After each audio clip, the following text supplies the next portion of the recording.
Olá pessoal, seja bem-vindo ao Psicologia e Propósito. Começamos mais uma edição. Hoje vamos mergulhar num assunto que nem sempre paramos para pensar. Mas todos nós temos uma personalidade. Mas existe algum padrão para isso? E os famosos transtornos de personalidade? Olha que tem alguns que às vezes até identificar a gente fica meio perdido. Para conversar sobre isso, eu estou aqui com um psicólogo clínico pós-graduado em Psiquiatria e Saúde Mental. Ele é psicólogo e pastor, Diego Lemos. Bem-vindo. Fique bem à vontade aqui com a gente. Obrigado, Anderson. Prazer imenso estar aqui com vocês, participando aqui do programa. Desde já quero agradecer esse honroso convite. Olha, Diego, a gente tem muita coisa para falar hoje, porque falar de personalidade é um campo infinito de propostas.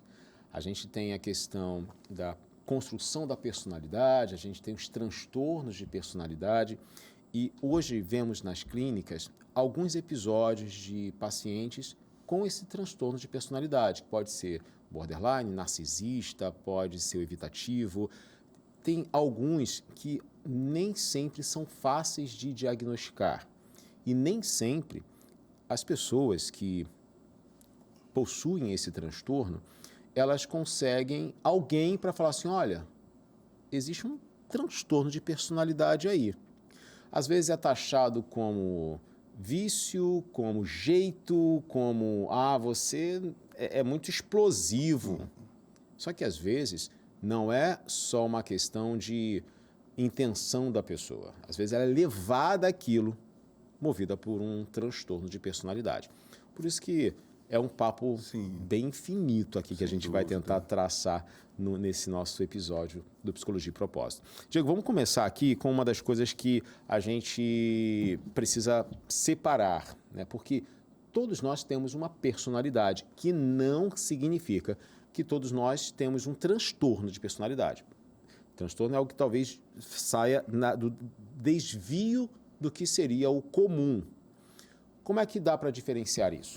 Perfeito. Você já começa assim num ponto muito crucial para poder levar a todos os ouvintes a entender essa diferença do traço comum da personalidade para o transtorno da personalidade. Eu definiria que a grande diferença crucial está na intensidade, na rigidez, na gravidade e no impacto funcional no contexto desse indivíduo. Então quer dizer que eu posso ter uma rigidez cognitiva, eu posso ter dificuldades em flexibilizar as coisas, tenho dificuldade de ser resiliente, tenho dificuldade de ser compassivo, mas se isso não afetar o meu dia a dia, não tem ou não significa que eu tenha aquele transtorno. Perfeito, porque o traço da personalidade ele tem um padrão comum, né? Ele tem um padrão que a gente diz, né? Um padrão habitual de comportamento, pensamento e sentimento, mas ele é um padrão adaptável,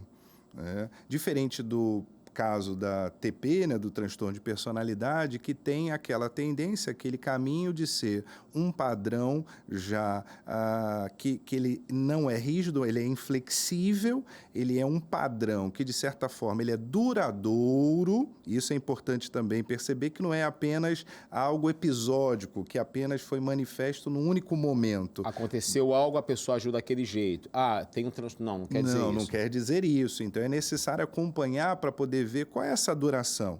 Traz um sofrimento? Eu acho que essa parte, então, ela é bem específica. Por quê? O transtorno de personalidade, ele causa um prejuízo nas relações desse indivíduo com o seu contexto familiar, com o seu contexto social, profissional. Ele vai ter um impacto muito substancial nas suas relações. Sim.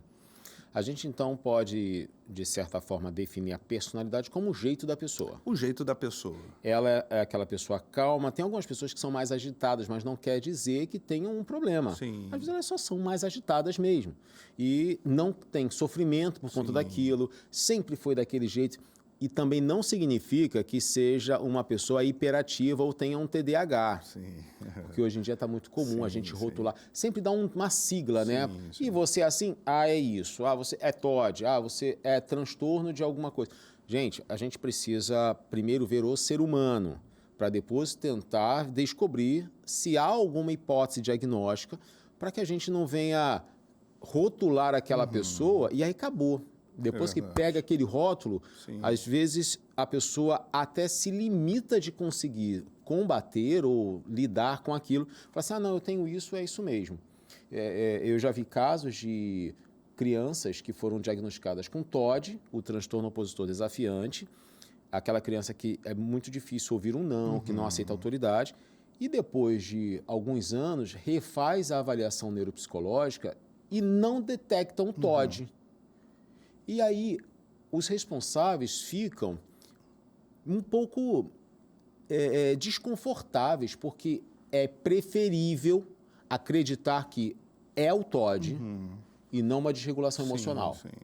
Porque o rótulo defende, com certeza, esconde, né? O rótulo fala assim, não, ele tem isso, é assim mesmo.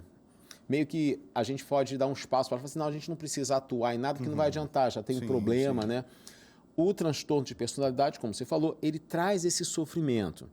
Mas, ok, quantos tipos de transtornos de personalidade existem? Nós temos 7 tipos, né, de transtorno de personalidade. Eles estão divididos em 3 categorias, 3 grupos, né? Nós chamamos de cluster, né, que significa um agrupamento de sintomas. Então, nós temos o primeiro agrupamento, o cluster A, que nós vamos identificar aquele perfil que ele é mais excêntrico, é o grupo dos excêntricos, o grupo dos estranhos. Nós temos o paranoide, né? Nós temos o esquizotípico e o esquizoide. São 3, né, tipos dentro do grupo A, do cluster A, desse enquadramento de sintomas. Aí, só para a gente, antes de ir para o B, são esses 3, né? Pode dar só um exemplo bem simples de cada um deles para que as pessoas possam assim, peraí, isso daí parece isso aqui que eu já vivi, ou conheço alguém que tem esse perfil. Só para a gente conseguir identificar esses 3. Vamos lá, o paranoide teria aquele perfil daquele que tem uma certa mania de perseguição, tem uma paranoia de que há sempre alguém contra ele, né? É aquele indivíduo que, estão sempre falando de mim, né? Não é o esquizofrênico. Não é o esquizofrênico, né? Não é aquele que está debaixo de delírio e alucinação, não. Então, é aquele que tem esse sentido de percepção de que sempre as pessoas estão a persegui-lo. A pessoa com esquizofrenia, ela tem a sensação de perseguição e, às vezes, a certeza de perseguição de algo sobrenatural, de alienígenas. Ela ouve vozes, né? Ela sente alguma coisa no seu corpo. É diferente. É um diagnóstico sério para ser tratado, como todos os outros, mas a esquizofrenia ela é extremamente séria, porque coloca em risco a vida dela e a vida de outras pessoas com muita intensidade. Já o paranoide, então, o que difere é que ele tem a sensação, a percepção de perseguição de alguém real. De alguém real. É o chefe, é o colega de trabalho, é o irmão, é o pai, é o pastor. Exatamente. Entendi. Exatamente. E aí nós temos o esquizotípico, né, que passa a ter aquele lado também de muita inibição social, ele tem, de alguma maneira, uma dificuldade de estabelecimento de vínculos, justamente por ele ter esse perfil que normalmente se estabelece como alguém também estranho, né? Ele é bem próximo à realidade do esquizoide. Mas o esquizoide acaba tendo também a inclusão do aspecto da excentricidade, né? Ele não se mistura porque ele é excêntrico. Ele se sustenta. Ele se sustenta, de alguma maneira, ele entende que essa diferença dele para o outro, seja na fala, seja na forma de vestir, seja nos acessórios, seja no comportamento, é uma realidade superior ao outro, né? E isso o isola muito. Então, por isso que o esquizoide ele vai viver um aspecto de muito isolamento social. Mas o fato de ele se sentir muito superior ao outro, o que difere do narcisista? Embora não está no mesmo grupo, sim. Mas o narcisista também tem uma sensação de que ele é um pouco superior ao outro, não é? Perfeitamente provocação, Anderson, porque o narcisista, diferente daqueles que estão na classificação do cluster A, né, do enquadramento A, é que o narcisista, ele se vê dentro do aspecto dramático e emocional. Então, ele acredita, né, que essa realidade dele, muitas vezes, de se colocar num lugar de vítima, porque ele tem um aspecto superior, mas ele não acredita que ele se coloca no lugar de superioridade. Ele não acredita que ele tenta, de alguma maneira, se colocar em governo sobre o outro. E quando o outro identifica que o narcisista ele está fazendo esse movimento de, olha, tudo tem que ser sempre do seu jeito, tudo tem que atender sempre toda a sua vontade. Ele é apelativo. Ele é apelativo, ele é dramático. Aí ele diz, você está vendo? É por isso que eu não falo mais nada. Ele se coloca nesse lugar de vítima e ele faz, é a capacidade manipuladora do narcisista de fazer com que o outro acredite que, na verdade, no final de tudo, ele é a vítima, quando, na verdade, ele é o algoz. O transtorno de personalidade narcisista está em qual classe? Ele está na classe B, né? E quais são os outros? E aí, na classe B, nós temos, né? Vamos começar logo pelos sociopatas, né? Os chamados os antissociais, né? Nós temos a classe ali do sociopata, que é muito conhecido no aspecto também cinematográfico dos noticiários como psicopata, né? Então, o antissocial, a gente tem a classificação daquele que é o histriônico, né? A classificação do borderline, que é algo também que a gente vê muito, né, se destacando aí nos noticiários, Sim, nas redes sociais, o borderline, e fechando o quarto, que é o narcisista. Então, está dentro dessa classificação. No B nós temos 4? No B nós temos 4. Agora, o sociopata, né, que o senhor trouxe, o que difere um sociopata de um psicopata? Perfeito. O sociopata e psicopata, na verdade, eles têm uma realidade em comum, né? Porque acabamos com essa definição, né, de sociopata e psicopata, mas eles são sinônimos. O psicopata, ele é aquele agente da manipulação, é aquele que tem falta de empatia. Há um aspecto muito importante da dificuldade de conexão com as emoções. Por isso que o psicopata, né, o sociopata, ele traz muito esse aspecto apelativo como alguém impulsivo, agressivo, por ele não conseguir se conectar com as suas próprias emoções e porque ele também não consegue reagir às emoções alheias. Podemos dizer, então, que terroristas se enquadram nesse transtorno? E aí é uma parte bem complexa, né? Por quê? Quando a gente olha para o aspecto da mídia, né? do que as mídias sociais, do que os noticiários, o ambiente cinematográfico fala sobre o contexto, principalmente dos psicopatas, nós temos ali um caráter de representações estereotipadas. Se disse muito bem a questão do rótulo, tomando como exemplo do TDAH, do TOD. E, querendo ou não, esse ambiente midiático, ele deu um rótulo para os psicopatas. Qual é o rótulo? É gente criminosa, é gente violenta, é gente cruel. E aí pode dar a consequência de rotularmos todos os criminosos são psicopatas. Na verdade, não, às vezes não são. Eu diria que todo serial killer, todo assassino em série, todo homem violento, cruel, com esses requintes de frieza, podemos sim entender como um psicopata. Certo. Desprovido de empatia, desprovido de reconhecimento do erro, daquilo que ele fez. No entanto, nem todo sociopata, nem todo psicopata é um serial killer. É um serial killer. Então, daí a gente precisa definir, né, a todos que acompanham o programa, de que psicopata não é sinônimo de assassino em série. Tá aí. Agora, o senhor começou a falar do B, né, da segunda classe, e acabou a gente mapeando aí para trazer o psicopata que é do primeiro, né, para a segunda, só para a gente fazer um comparativo, para ficar claro também, para a gente conseguir destrinchar. No segundo grupo, existe o borderline, que eu tenho visto uma frequência desse diagnóstico. né, dessa psicopatologia.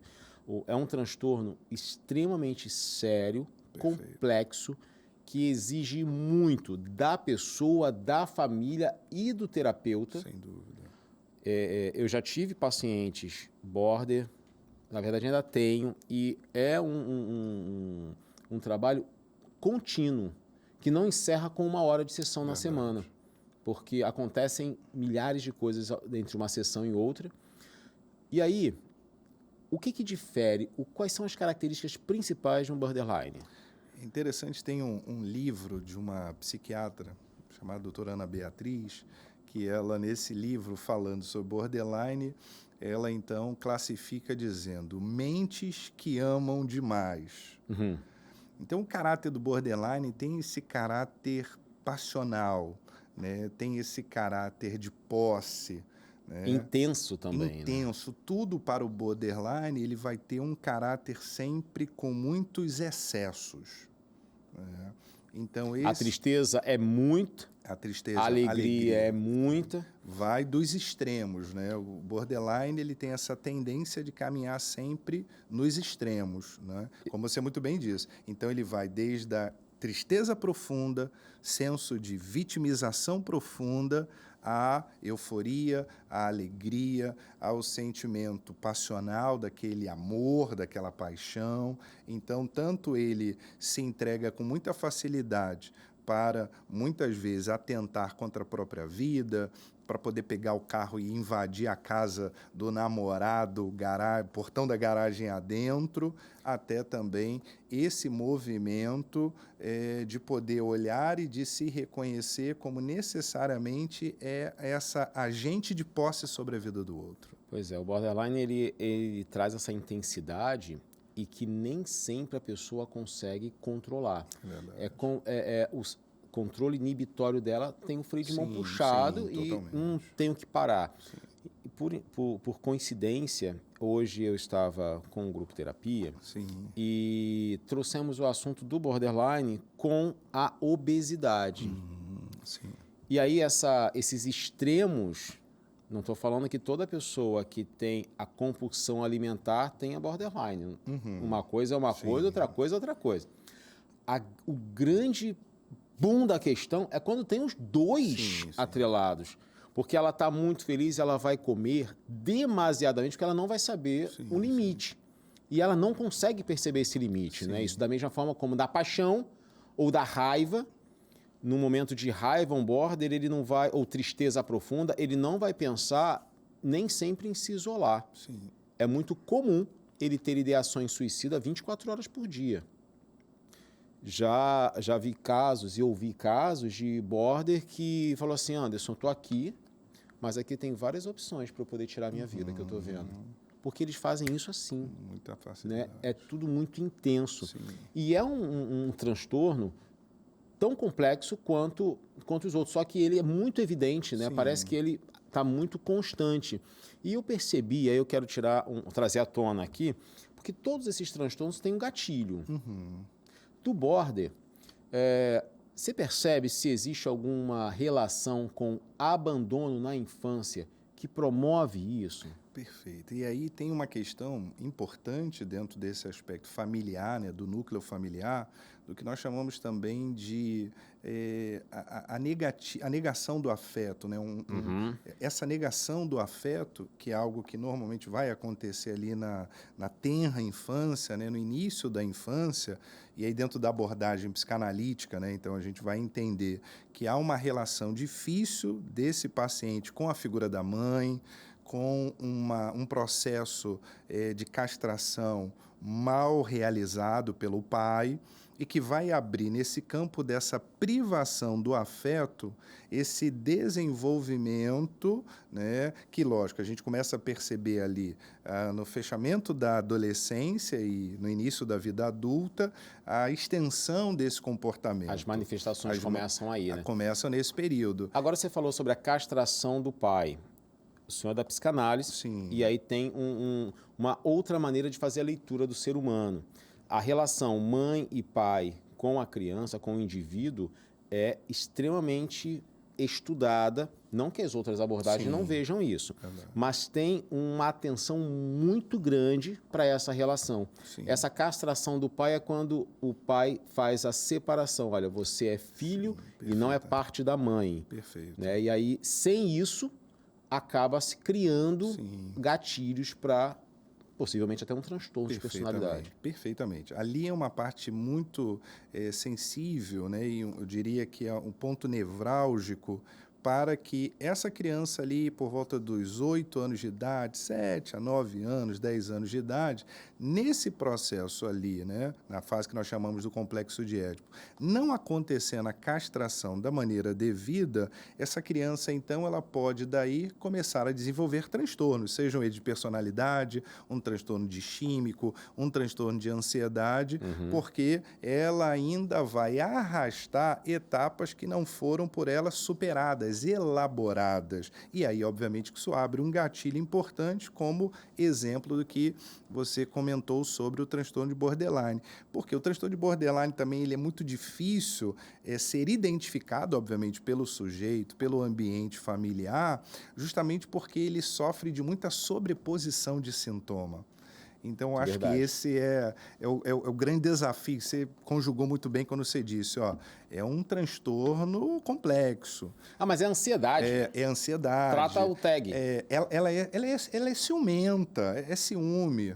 Não, ela é depressiva, quer dizer, é um quadro. Olha quantas coisas foi dando nomes, né, para nomear os sintomas, mas nunca o problema. Nunca o problema. Só se nomeia os sintomas. Só nomeia o sintoma e aí a gente tem uma sobreposição de sintoma e como conseguir realmente identificar o que está por detrás desse sintoma para que a gente tenha uma segurança no diagnóstico. Até porque fazer um diagnóstico, um psicodiagnóstico errado de um transtorno é tão quanto um diagnóstico biológico errado. Exatamente. Pessoa que que é um cardiopata, tem uma arritmia cardíaca, mas ele tem um problema na válvula mitral, fala assim, peraí, estou dando 2 exemplos aqui, gente, que eu não entendo nada de coração, tá? Mas, é tudo do coração. É isso, toma... Gente, uma medicação que não faz o efeito certo, o problema continua. E aí, na questão da personalidade, na cognição, a pessoa vai continuar funcionando daquele jeito, eternamente, sem saber que é um problema que pode ser tratado. Mas, às vezes, está em tratamento. Mas para outra coisa. Exatamente. Eu já vi muitas postagens no Instagram, e assim, são coisas diferentes e que muitos acham que são parecidas. Mas assim, se a gente for olhar com atenção, a gente vê que border é uma coisa, a bipolaridade é outra. Perfeito. Mas as pessoas se confundem. Sim. Né? Assim, alguns sintomas são parecidos, mas são 2 problemas completamente diferentes. Até porque border é um transtorno de personalidade. Sim. E a bipolaridade é um transtorno de humor. Perfeito. Então, não tem como ser o mesmo. Mas tem muita gente sendo tratada como bipolar, sendo border. Perfeitamente. Qual o risco? E qual o risco? É porque você vai encaminhar para um tratamento, seja ele psicoterápico, né, nas abordagens do terapeuta, equivocados, como também muitos desses quadros vão necessitar suporte medicamentoso. E se é tratado como borderline, há uma proposta medicamentosa, uma intervenção, né, da medicação para um caminho. Mas se, na verdade, não é um borderline, é um paciente num quadro de bipolaridade... É outro caso, aí é outra condução medicamentosa. E aí, olha o problema que também vamos acabar conduzindo ali o paciente se esse diagnóstico ele for errado. Então... Do grupo B, né, do segundo, nós destacamos muito o border, né? Tem outro que se destaca muito, na sua opinião, que é bem relevante? Do B eu diria que os 2 se destacam mais, é o narcisista, né, e o borderline. Agora, né? O narcisista é difícil a gente tratar. É difícil, ele não chega, né, porque ele não se reconhece. Não é que a gente não queira, né, mas ele é que não quer. Ele é que não quer, ele não, a pessoa que for dar essa indicativa ao narcisista para procurar um atendimento psicológico, psiquiátrico, a resposta dele vai dizer, não, mas quem precisa é minha mulher, quem precisa é meu pai, quem precisa é minha mãe, quem precisa é meu patrão. É comum isso acontecer. É muito comum essa transferência, né? Então, ele não se convence do seu próprio erro. Agora, o narcisismo é um assunto que vem muito à tona na internet e a gente percebe muitas relações tóxicas e geralmente numa dessas relações, aí eu estou falando de marido e mulher, um ser um narcisista que dá essa toxicidade toda para aquela família. E aí por ele ser, eu diria que um especialista em manipulação, e é um traço muito presente dentro do aspecto do narcisismo, ele acaba muitas vezes convencendo o ambiente social, familiar, de que ele é a figura que, na verdade, é a vítima. E aí, quando ele faz esse movimento, porque ele tem essa capacidade, né, ele sabe ser chantagista, ele sabe como manipular. Ele observa os pontos fracos das pessoas e vai tocando na ferida. Exatamente. Esse ponto aí que você abordou antes é muito importante, porque ele, por ser essa figura manipuladora, fria, ele sabe muito bem como utilizar a vulnerabilidade do outro para tirar vantagem para si mesmo. É uma pessoa extremamente inteligente. Inteligente. Para conseguir perceber essas nuances do outro, da personalidade do outro. E sendo um transtorno de personalidade, é aquela questão, tem essa quebra, né, desse padrão normal, então ele já foge do padrão normal da maioria da população.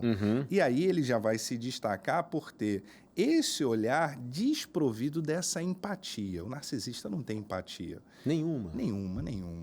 Ele é o importante para ele mesmo. Ele é o importante, né? Ele tem uma... Eu diria que ele é euólatra. Ele é adorador de si mesmo. Então, o que importa é ele, o que interessa é para ele, né? Ele tem que ser visto. Então, ele é euólatra, é um bigocêntrico. Tudo tem que girar em torno dele. Justifica os seus erros que ele mesmo cometeu como consequência do erro do outro. Do erro do outro. Se ele não vai nem assumir que ele errou, mas quando ele é apontado por algum erro, por algum comportamento desviante, a maneira dele justificar é: ela provocou isso, ele causou, não fui eu. Falei com a mulher ali porque você falou com o cara. Isso aí.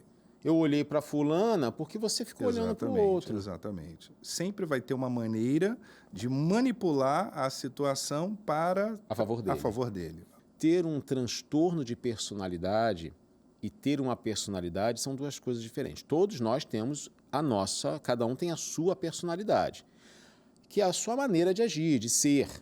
A questão é quando vem um transtorno, ela pega a sua maneira de ser e causa um desvio que precisa de tratamento. Não é porque ele é mau caráter. Pode ter mau caratismo? Pode. Ele pode ser uma pessoa sem valores? Pode. Mas se for diagnosticado como transtorno de personalidade, existe um problema a ser tratado, que não pode simplesmente ser jogado para debaixo do tapete e achar, não, isso daí é porque ele não tem jeito. Não é bem assim. Diego, você falou para a gente no primeiro bloco, o primeiro e segundo grupo, né, do total de transtornos de personalidade. No primeiro grupo você apresentou 3, no segundo você apresentou 4. Então agora no terceiro grupo são o quê? São 2? São 3. São 3. São 9. São 7 no total. 7 transtornos. 7 no total. 3 no primeiro. 4 no segundo. No segundo, 7. 9. No caso, são 4 no segundo, 7 são, na verdade, 10. São 10? Tá, então tá. Então são 3 agora no terceiro. 3 no terceiro. Quais são os do terceiro? No terceiro, nós temos o evitativo, né? Nós temos aquele que nós chamamos de dependente. Esse a gente encontra mais na clínica, né? Um pouco mais, o dependente. Tá, depois eu faço a pergunta. Sim, e o obsessivo-compulsivo, né? Esses 3 formam o último grupo, né? O cluster C.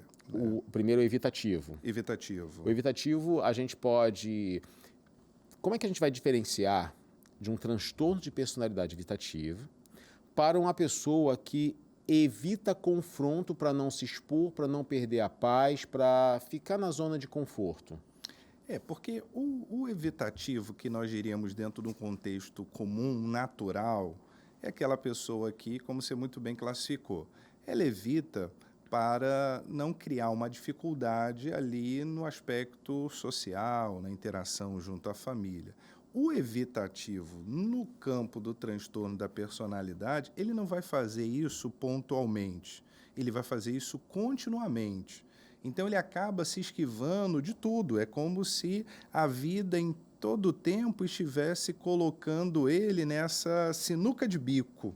Há momentos na vida que a gente olha e diz: é melhor ser feliz do que ter razão. Aí a gente abre sim, mão, é verdade. faz uma esquiva dali, porque é melhor ser feliz do que ter razão. Já o paciente, dentro desse quadro evitativo da personalidade, do transtorno de personalidade, ele acaba fazendo isso sempre, porque não se vê capaz de enfrentar, de ter esse caráter do enfrentamento, então ele vai ter dificuldade de buscar resolver as coisas de frente. Ele não acredita que é capaz. Ele não acredita que ele é capaz. E esse não acreditar que é capaz, isso não se manifesta só diante de um confronto, Exatamente. mas de qualquer desafio situação, da vida. de qualquer desafio. Aí essa esquiva ela está presente diferente do comum, que é episódico, é algo pontual, vai estar presente em várias áreas da vida humana, em várias situações da vida humana. Uma pessoa que ela está num trabalho, numa empresa, e ela precisa fazer uma apresentação dos relatórios. E ela não tem o transtorno, mas aquilo a incomoda muito. Pode ser por TAG, ansiedade, Sim. pode ser fobia social, Sim. pode ser por vergonha, não saber regular a emoção. Ela fica tão mal que ela evita, falta, foge, mas ela faz aquilo só quando vai apresentar algo em público. O transtorno de personalidade evitativo, ele não faz apenas nesse contexto, é em todos. Então, até se for para falar com um homem que tem esse transtorno, para falar com uma mulher que ele tem uma intenção de criar uma relação com ela, de criar um vínculo, né, sentimental com ela, ele também vai se esquivar, ele vai se esquivar, justamente por ele não se ver nessa condição, então ele vai ter dificuldade na sua interação no ambiente de trabalho, porque ele vai precisar em algum momento se projetar. Eu acho que uma das grandes dificuldades do evitativo é essa questão de projeção. Certo. Né? Então ele vai se ver ali numa limitação, numa impossibilidade de se projetar. Então, seja no campo sentimental, seja no campo profissional, no campo social, ele vai ser sempre aquele que está ali no canto, sempre torcendo para que não seja acionado, para que não seja chamado, para que não seja evocado a algo que exija dele uma projeção. Mas isso não significa que ele não case, não tenha filhos, ele pode ter a família dele, pode ter o trabalho dele. A questão toda é que vai ser sempre um ambiente de sofrimento para ele. Ele vai ter muita dificuldade de ter iniciativa nas coisas, de partir dele. Então, o que ele tiver é porque chegou até ele. É porque chegou. Normalmente, que nós vamos encontrar, como você muito bem destacou, a questão daquele que casa. Ele não está tão assim restrito para estabelecer um relacionamento sentimental, amoroso. Mas, normalmente, qual é o histórico que nós vamos encontrar? Alguém chegou nele primeiro, alguém foi até ele, alguém conversou, alguém abriu o caminho, e aí alguém que também insistiu, porque muitos vão também abrir o caminho, ele vai permanecer na esquiva, então se não... E às vezes toda a vida ele vai ser. Ele toda a vida vai ser. Mas o que... Aí vamos voltar no primeiro bloco, um ponto que você trouxe brilhantemente, é que a gente acaba dando nome aos sintomas, achando que é um problema e descarta o transtorno de personalidade. Nesse caso, o evitativo, ele é muito tímido. Sim. E fica como tímido o resto da vida, mas às vezes tem um transtorno. E aí, dentro desse importante resgate que você fez antes, eu vejo o seguinte: há muita dificuldade em termos do conhecimento das condições de saúde mental. E eu acho que isso é o que dificulta muito a chegada ao diagnóstico. Porque se há uma falta de conhecimento, a tendência humana é identificar por aquilo que nós sabemos, por aquilo que é comum no ambiente populacional. E que está aparente. E que está aparente, é aquilo que sobressai. Mas é aquilo que não sobressai, aquilo que não vem à superfície, é o que está lá dentro. Mas é que isso aí é da coisa da psicanálise. Esse caráter aí da profundidade. Isso é da psicanálise. Né? Então, acaba que muitas vezes vai ser mais fácil identificá-lo como ele é tímido, ele é um cara embotado. E quer ver um exemplo também muito legal? Ele é criado pela avó. Entendi. Ele é criado pela avó. Então, já se estabelece uma identificação por aquilo que se associa a outros que, de fato, nessa realidade, nesse contexto, procede. Mas se esse aqui não tem a ver com esse cenário de criado pela avó, de uma timidez natural, de uma introversão, mas é alguém que está debaixo de sofrimento. Porque quando falamos em transtorno, falamos de sofrimento. Pois é. Então, ele não é assim porque ele foi criado pela avó, ele é assim porque ele sofre. Ele não consegue ter essa projeção e há um sofrimento, há um prejuízo em todas as áreas da vida. E sem o conhecimento, não se chega a um diagnóstico correto. Pois é, duas observações que eu faço é que, assim, não é só a psicanálise que vai lá no submundo da mente, né? Todas as abordagens, elas vão buscar... Vão mergulhar, né? Não tem para onde correr. Algumas cada uma com a sua estratégia, né? Eu acho isso fantástico das abordagens da psicologia. Agora, um detalhe, né? Quando você falou assim, o criado pela avó tem, às vezes, esse rótulo de introversão, Eu fui criado pela minha avó até os 6 anos. Sim. E eu era muito tímido. Sim. Muito. Eu ainda sou, um pouquinho. Mas eu era muito tímido. Era bem difícil conseguir me comunicar. E aí é interessante porque nem todos que são criados por avó têm um transtorno de personalidade evitativa. Né? Não é um pré-requisito, né? E foi criado pela avó? Não, então você não tem... Não, tem nada a ver uma coisa com a outra. Existem outros fatores que levam, né, a esse transtorno. E é um transtorno, como todos os outros, que dá prejuízos sérios. A pessoa não consegue viver a plenitude da vida. Né? Além do evitativo, qual outro que você destaca? Nós temos também o dependente, né? Esse daí, a gente pode incluir o dependente, aquele dependente emocional, ele também se enquadra? Eu diria que aí a gente encontra esse atravessamento dos sintomas em comorbidade com outros, né, quadros da saúde mental, como nós poderíamos perceber muitas vezes um paciente num quadro depressivo e que tem ali em seus traços o aspecto da dependência emocional. Mas nesse caso do transtorno de personalidade, ele tem ali nessa dependência emocional que não se vê apenas no aspecto relacional, no aspecto sentimental. É em tudo. É em tudo, é em todas as áreas. Eu acho que o que me chama sempre muita atenção ao olhar para a realidade do transtorno da personalidade é ver um impacto tão global na vida do indivíduo. Não quer dizer porque eu sou dependente químico, eu tenho transtorno de personalidade de dependência. Não. Uma coisa não tem nada a ver com a outra. Pode acontecer. Podem se cruzar, mas... Sim. Até muitas vezes se cruzam, eu acho que vale a pena a gente fazer esse link, porque acaba se cruzando com o aspecto de uma dependência a substâncias, como o álcool.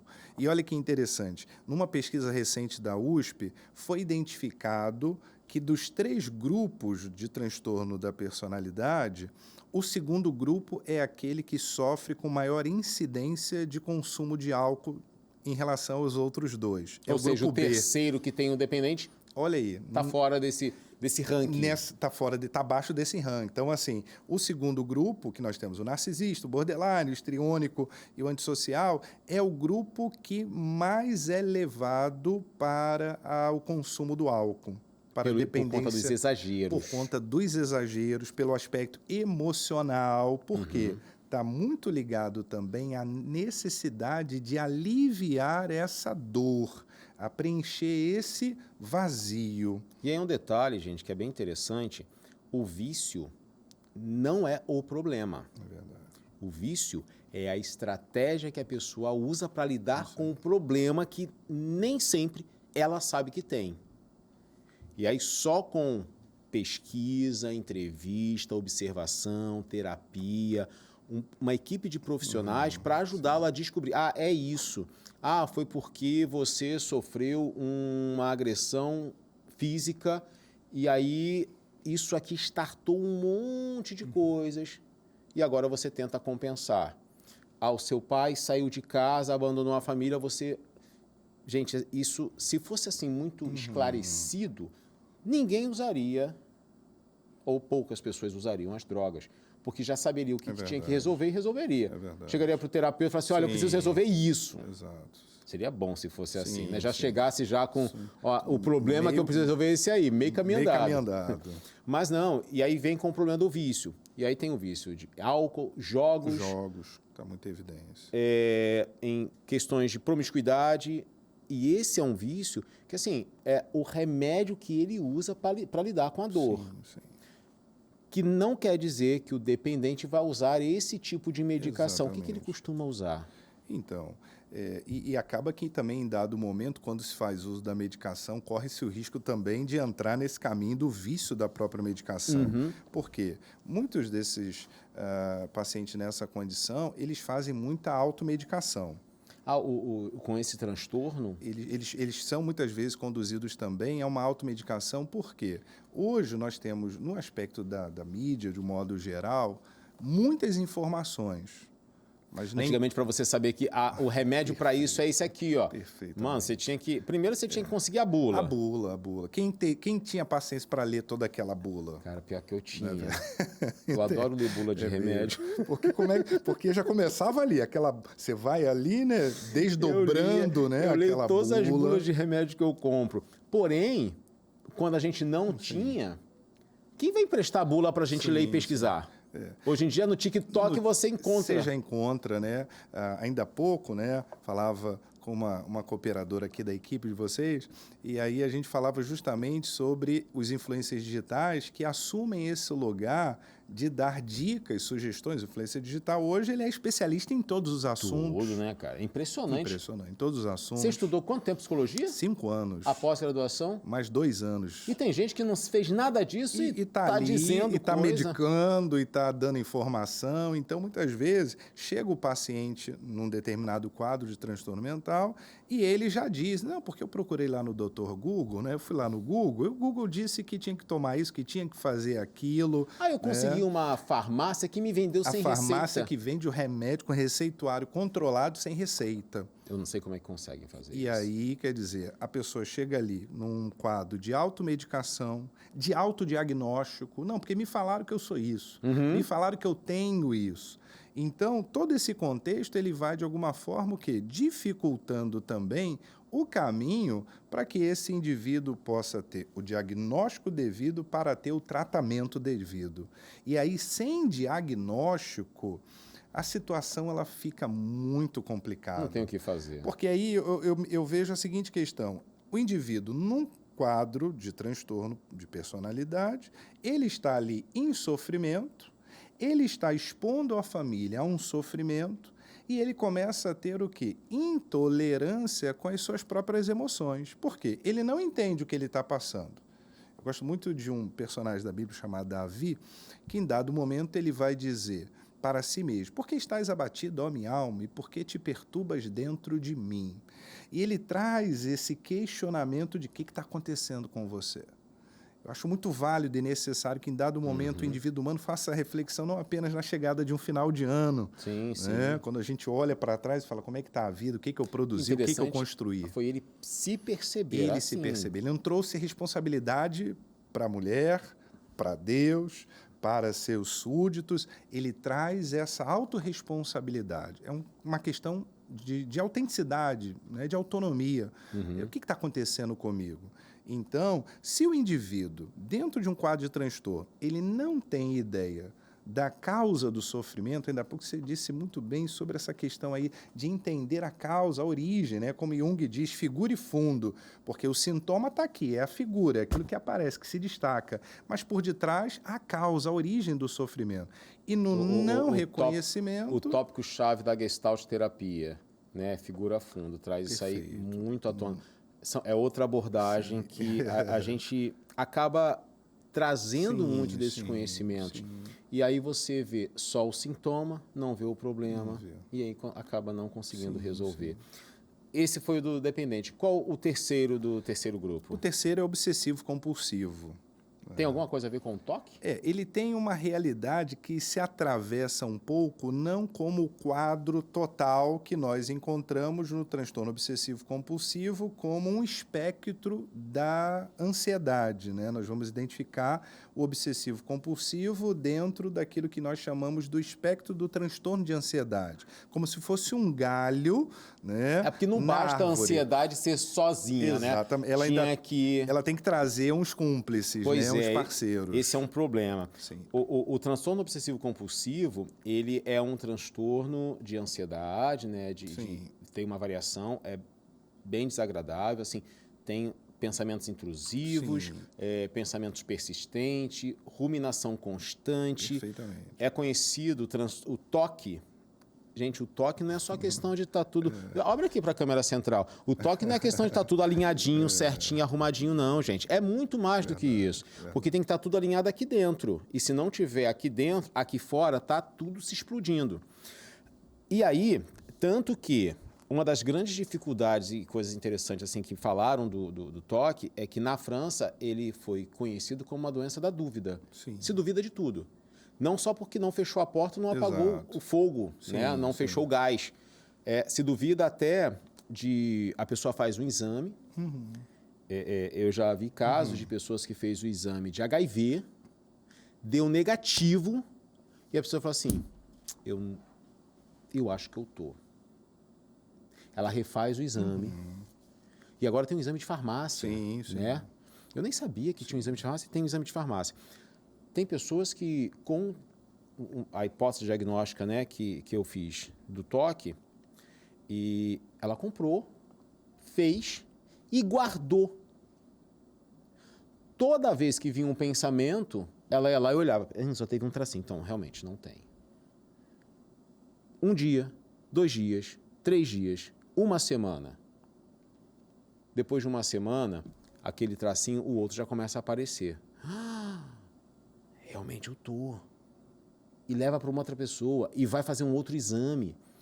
O toque é uma prisão, mas não é o transtorno de personalidade obsessivo-compulsivo. Perfeito. Trouxe o toque, porque agora eu queria que você trouxesse à tona o que é esse obsessivo-compulsivo dentro do transtorno de personalidade. Eu diria que uma maneira fácil da gente poder diferenciar é que o toque, né, como você muito bem explicou, ele está muito mais numa questão que traz prejuízo ao indivíduo numa forma muito direta do que em alguns aspectos diretamente àqueles que estão à sua volta. Indiretamente, a família sofre. Sente, né? Sente, né? A família quer tentar ajudá-lo a sair dessas repetições, dessa compulsividade. No aspecto da personalidade, não se atinge apenas a si mesmo, se atinge o outro. Como seria? Como exemplo do caráter que nós vamos identificar do movimento do psicopata. Nós vemos ali presente um traço dessa personalidade na questão da compulsividade. Ele ali, vamos agora falar daquele que tem requintes da violência, da crueldade. Então, ele comete o primeiro assassinato e ele tem a sede, ele traz ali o desejo, né, daquilo que foi gerado como prazer na morte, no medo, né, na forma como o outro foi levado àquela circunstância de crueldade. Então, ele se alimenta com muito prazer, porque, de alguma maneira também, esse psicopata, dentro desse nível, ele vai olhar e dizer, na verdade, eu ter levado ele a essa morte, eu estava no ato de purificação. A gente vê muito isso nos filmes, nos documentários dos serial killer, esse movimento de que, na verdade, essa ação era para libertá-lo. Entendi. Porque a vida dele tinha uma... Isso entra o aspecto obsessivo, porque ele vai ser alimentado pelo desejo de fazer isso com o segundo, com o terceiro, com o quarto. Então, esse aspecto dessa compulsividade, ele não está presente apenas num dano direto a si, mas no caso do quadro de transtorno de personalidade, ele estará diretamente ligado também ao dano, o prejuízo alheio, aquele que é manifesto também na vida do outro. É muito comum nesse transtorno, seja de personalidade ou transtorno obsessivo-compulsivo, compulsividade, Sim. que é um ritual, Perfeito. algo que a pessoa faz. No toque, pode ser de lavar as mãos, pode ser de organização, pode ser de fechar os olhos, Sim. pode ser de orar, ou Sim. quem não é cristão, Sim. for católico, vai Sim, rezar o toque para lidar com os religioso, pensamentos. Sim, ele é muito interessante. Já qual seria a compulsão mais típica ou mais comum nesse transtorno de personalidade obsessivo-compulsivo? Então, e aí normalmente, aí eu vou puxar um pouco de braço para abordagem psicanalítica, normalmente... Nunca duvidei que o senhor faria isso. Normalmente você vai ter muito cunho sexual. Entendi. Essa parte sexual, a questão da erotização, ela vai estar muito presente dentro do campo obsessivo e compulsivo do transtorno de personalidade. Diferente lá do toque, que é limpeza, é religião, E que é também, simetria. mas que também tem um viés sexual Sim. no toque, de pensamentos em atrocidade. Sim. O senhor falou do toque Perfeito. religioso, né? Que é ter intimidade Sim. com uma figura santa. Sim. Né? Um anjo. É, exatamente. Existe. Agora, do transtorno de personalidade é uma outra intensidade, Sim, em outra forma. Sim. E normalmente, no transtorno de personalidade, não se para apenas no campo obsessivo, que é o campo do pensamento, e o compulsivo, o campo do comportamento. Sim. Normalmente, isso é levado mesmo para além do aspecto desse desejo reprimido, ele passa a ser um desejo manifesto. É por isso que, normalmente, boa parte de situações abordadas na mídia tem essa esfera criminosa, porque ele não apenas está pensando, sentindo, ele vai manifestar isso. Nós E como tivemos- já tem um aspecto de irritabilidade e de agressividade Que é comum do transtorno de muito personalidade. peculiar ao transtorno, abre-se caminho para o ato criminoso, para a violência. Tivemos já na mídia algumas pessoas que cometeram grandes atrocidades sexuais, né? Tem alguns que eu nunca gostei de dar o ibope Perfeito. para pessoas que fazem maldade. Podemos dizer que, nesse caso, uma pessoa dessa que provoca, né, ou realiza o estupro a vulneráveis com frequência, algo muito natural, comum, pode ter esse transtorno obsessivo-compulsivo, o transtorno de personalidade obsessivo-compulsivo? Eu diria tanto pode quanto certamente está manifesto, né? Essa presença desse traço dentro desse quadro, porque ele não vai parar. Enquanto ele não for parado, ele não vai parar. Porque também, dentro do aspecto psicanalítico, nós fazemos uma leitura de que na estrutura dessa personalidade adoecida há um contexto do ato de perversão. E nesse aspecto estrutural da personalidade, quando nós olhamos, né, e classificamos lá neurose, psicose e perversão, nós entendemos perversão muito para além do termo algo perverso, de maldade, mas como um aspecto completamente desprovido de remorso e de arrependimento. Ele não tem nada disso depois do ato. Ele não tem nada disso. E, geralmente, o transtorno de personalidade obsessivo-compulsivo é muito mais evidente essa manifestação na questão sexual. Sexual. Isso pode, até se o camarada for casado e ele não tem uma relação extraconjugal, isso pode acontecer com a própria esposa. Com a própria esposa. E simplesmente ela se calar porque vai falar com quem, vai fazer o quê. Aí vem com aquela, não, mas é meu marido e não sei... E aí, como é um problema algo isso. Que é um grande problema, porque como é um transtorno de personalidade e ele está muito ligado a esse contexto sexual, vai ser diferente, me permita dar um exemplo aqui sensível, mas com muita ética e cuidado, o aspecto de alguém que numa relação conjugal, um aspecto sexual, ele tenta trazer algumas questões de apimentar a relação, dar um tempero diferente do que aquele que dentro desse quadro quer trazer uma proposta sado, quer trazer uma proposta masoquista à relação. E se não há essa presença masoquista, sadismo à relação, ele não tem prazer, ele não tem desejo, ele não se realiza. Então, por isso a necessidade de ter esse ato que leva o outro à dor, ao sofrimento, ou gerar em si mesmo a dor e sofrimento, porque se não há a presença desse contexto, não há desejo, não há satisfação. Tá aí, gente. Isso tudo que a gente conversou aqui hoje justifica a importância de trazermos esse assunto. Isso permeia por muitas pessoas, você não tem ideia. Às vezes a gente tem ansiedade, tem TDAH, tem depressão. Essas são as que estão bem aparentes. O transtorno de personalidade é de difícil diagnóstico, porque as pessoas vivem com esse transtorno desde sempre. Manifesta-se no início da adolescência, né, com alguns gatilhos e tudo mais, mas já vai se estruturando. Só que a pessoa não se percebe que tem um transtorno, porque para ela funciona daquele jeito. Exatamente. Até que alguém observe ou alguma coisa aconteça que ela vá diante de um psiquiatra e ele consiga perceber isso. Fora isso, tem pessoas que já estão com 80, 90 anos sofrendo com transtorno de personalidade e não sabe. Por isso a gente trouxe para cá. Diego Lemos, muito obrigado. Prazer imenso. Eu não consegui fazer uma pergunta da nossa pauta, porque a gente foi destrinchando cada um dos transtornos para que a gente pudesse entender, expor isso. E você fez de forma brilhante. Prazer imenso, Anderson. Gratidão aí pelo convite. Suas redes sociais, qual é? psi.diegolemos82.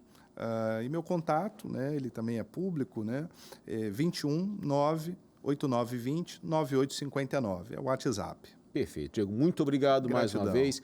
Sucesso para os seus pacientes, para você, para a igreja também. Obrigado. Que Deus abençoe muito vocês. Amém. Prazer. E você de casa, foi muito boa a sua companhia aqui hoje. Espero que você tenha curtido, gostado e, junto com a gente, aprendido muito sobre esse assunto. Não se esqueça, qualquer problema que tenha, pensamento e tudo mais, nem sempre é um transtorno. Mas é importante levar para um profissional, apresentar isso para ele, para que ele analise e te ajude. Se for, tem tratamento, vamos acompanhar. Se não for, vamos resolver aquilo ali e segue a vida. A vida, ela precisa ser vivida e bem vivida. Esse foi mais um Psicologia e Propósito. Tchau.